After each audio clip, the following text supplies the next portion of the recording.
Hello everybody, this is Moshe, the Electric Israeli, and today's video is about my 2015 Nissan Leaf. I have reached a milestone. I just passed the 12,000 miles mark, and I would like to give a rather comprehensive review of all the aspects of this car.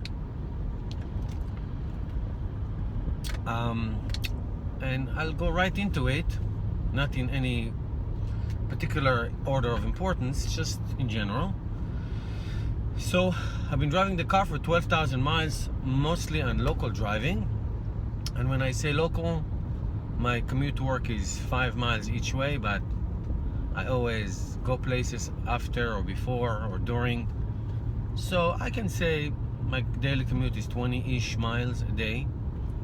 I took a couple trips to New York City, and actually when I bought it, my wife used to drive it to her work, which is about 20 miles each way, so that was a 40-mile drive for the first 3-4 months, I believe.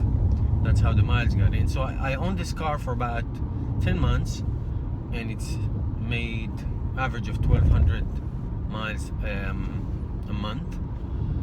So here's the big one. Let's put the big one on the table. Range anxiety, there is none whatsoever. If you know what this car is capable of, if you are responsible and you charge the car every time you have a chance, or if you go somewhere and you know that there's a place you can charge, you will have zero range anxiety, none whatsoever. Never got stuck with it, never got close to get stuck. One time I got really low, but I knew I was going to make it home, and it was late at night and I had to pick up my son. In other words, I knew I'm not going to get stuck.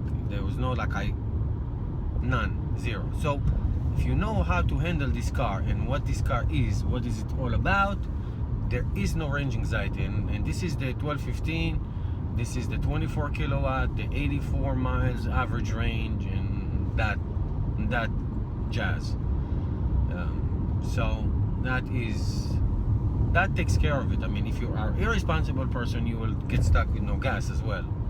So, but if you know what it is that you need to do, and you know what this car is, you're not gonna get stuck ever. That number two is range itself. How far this car can go. But well, I've said it now that I have 10 months and 12,000 miles, I can tell you that there is about, in my opinion, 20 miles difference between summer and winter. In the summer I get, like now it's really hot. Summer I get between 95 and 100 miles rated range for a full charge. And in the winter it's more like 75, 80, 70, 75, something like that, depends how cold it is. So it varies greatly. So and you know what is it that you do, and you know what it is that you need. It will cost you more to heat the car than to cool it. Right now it's 84 degrees outside, it's hot, the air conditioning is on.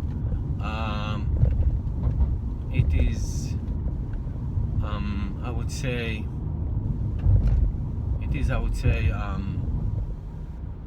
very little impact on the range when you put the air conditioning.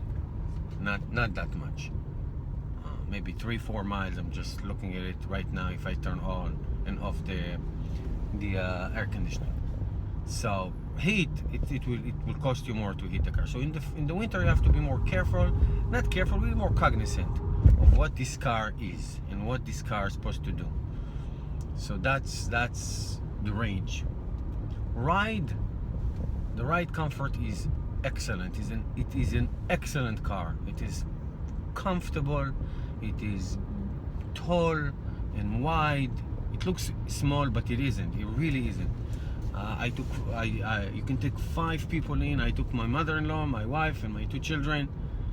5 of us comfortably. It is a comfortable car, way more comfortable than the Chevy Volt that I have. It's really a nice family commuter car. to drive and to be a passenger, either way. I have the upper trim, so I have leather seats and heated seats, front and back. It is a marvel of a car to be in. Really, it's really, really nice.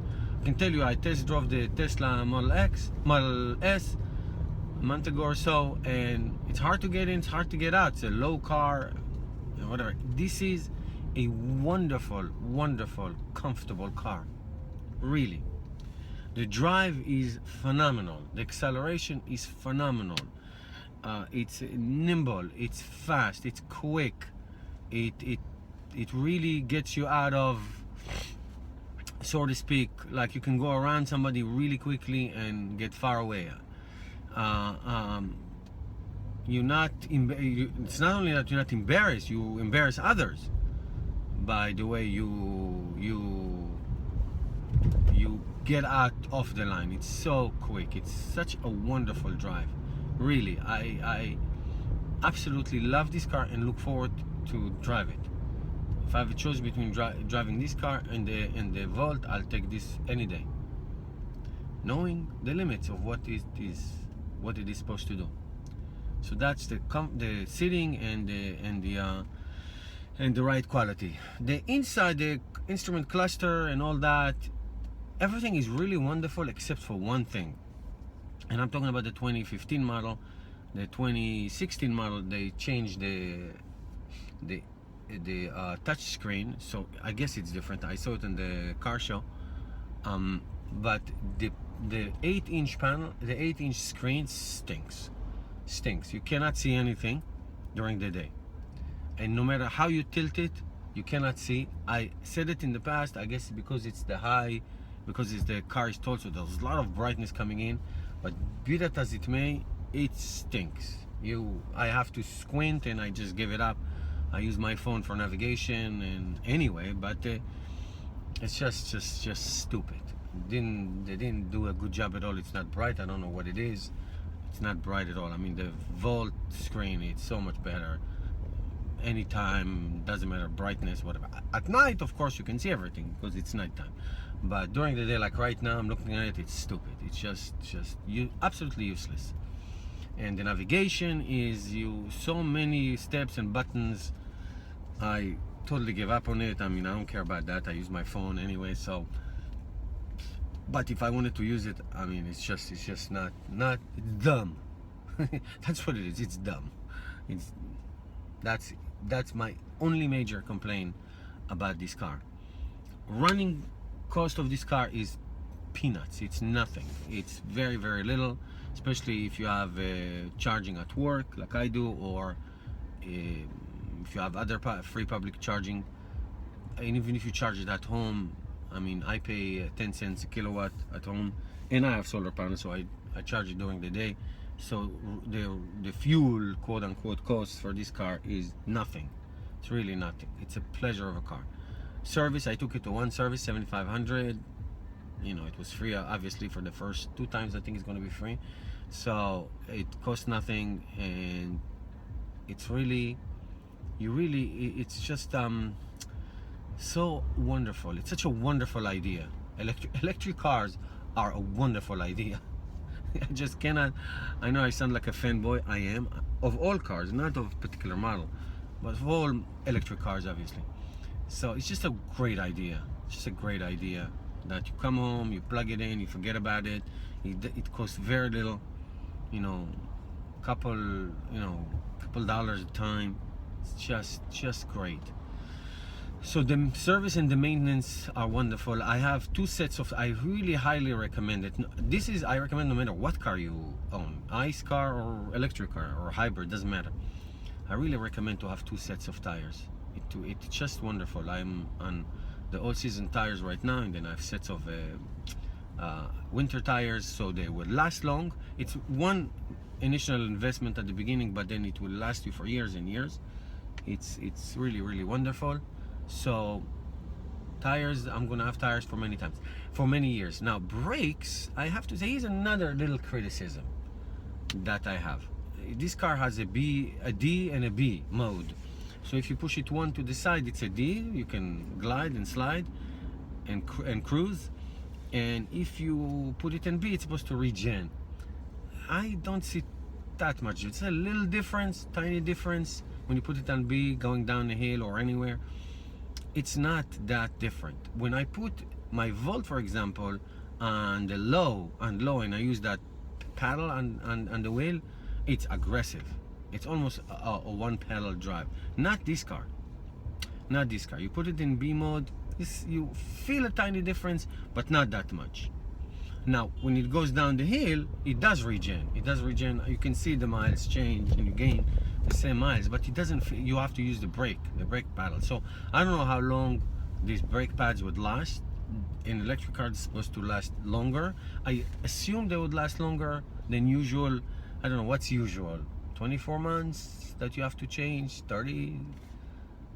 I don't know. 36 months, 30 months. I don't know from cars that I had in the past. You know, every maybe 2.5 years you have to change it. So we'll see. I don't know how long these brakes will last, but I can tell you that you have to use the brake paddle regularly, almost as much as you would use it in a regular car.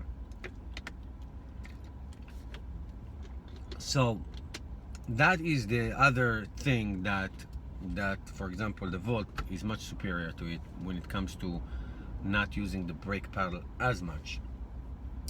So as far as the bars, knock on wood, I have 12,000 miles obviously, and I still have all the bars. I still get the same rated charge that I got when I bought it. Obviously it's not long ago, it's only 12,000 miles, but so far so good. So I hope that I can do that. Oh, here's another one. When you I know that earlier models, definitely the European models, there is a button that you can press to ask the car to charge for 80%. You have 80% in full charge. Not in this model, not in this car. I mean, you can program a timer, which I don't get. Like you can tell it you can tell the car to charge between one certain hour to a certain hour, and you can program 2 timers at the time. It is so stupid, in my opinion. I want to come, plug the car, and charge it whenever I want. I don't want to have a timer or disconnect the timer and all that.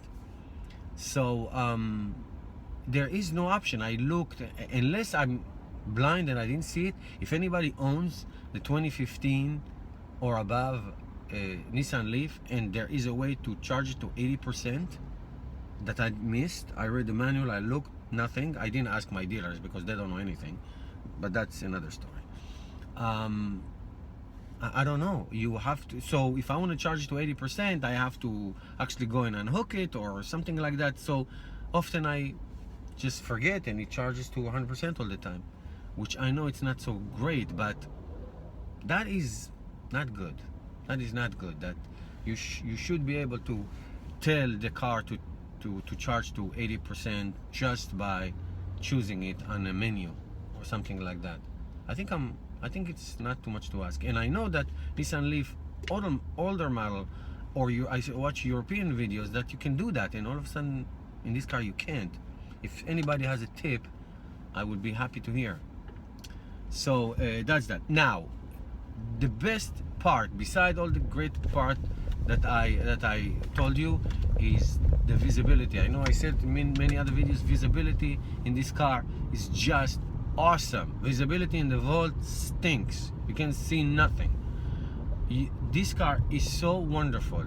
The mirror, the back window, the sides, because it's tall and it's wide, it's such great visibility in this car. Wonderful. The heating and cooling system of this car, the best I've ever seen. The best ever. Volt stinks. God, am I bashing my Volt? That's not nice. Who cares? I am an honest reviewer. I don't care. So the heating and cooling system here is phenomenal. Phenomenal. I can have 0 degrees outside, and I'll turn on this car, put the heat in a minute, and literally minute. Like when you say in a minute, it's usually 5 minutes. In a minute, 60 seconds, this car will be a schwitz, meaning you can sweat.